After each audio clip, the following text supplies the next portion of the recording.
guys, magluluto tayo ng pakbet for today's vlog. Ayan. Luto tayo ng pakbet. What's next? Wala bang itong bawang?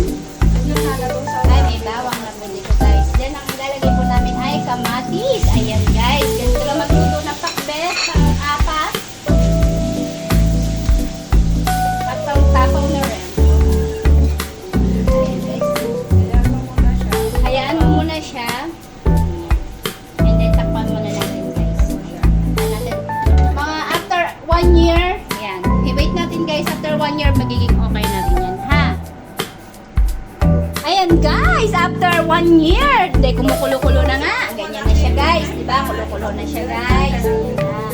And then, ngayon, ang susunod natin dito is ang talong. Ang talong ng mga lalaki dyan. Talong ni Carla. Kasi maliit lang to. Ganito lang siya kalaki guys. Talong.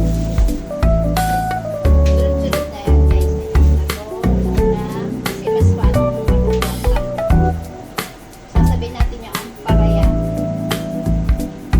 Ampalaya. Ampalaya. Sa Ilocano. Ayaw pangalan. Nagita.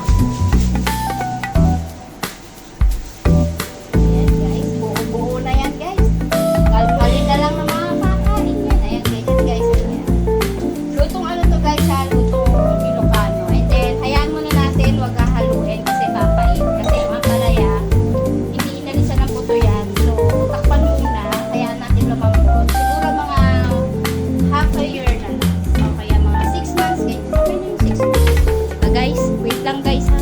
And guys, titingnan natin. Biglang pumasok ng nanay.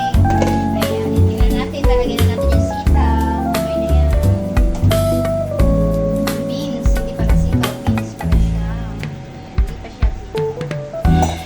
Fresh beans pala siya, parang Baguio beans.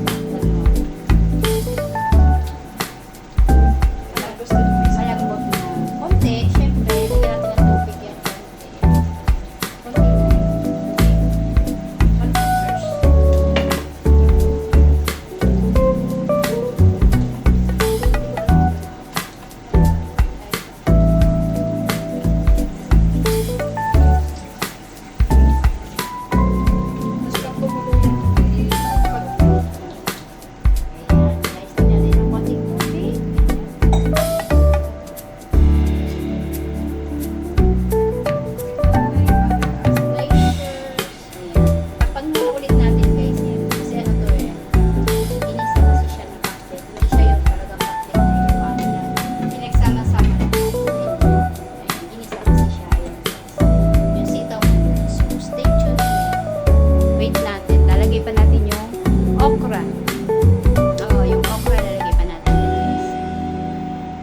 Guys, check natin ulit.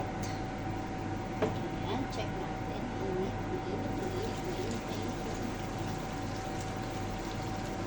Init.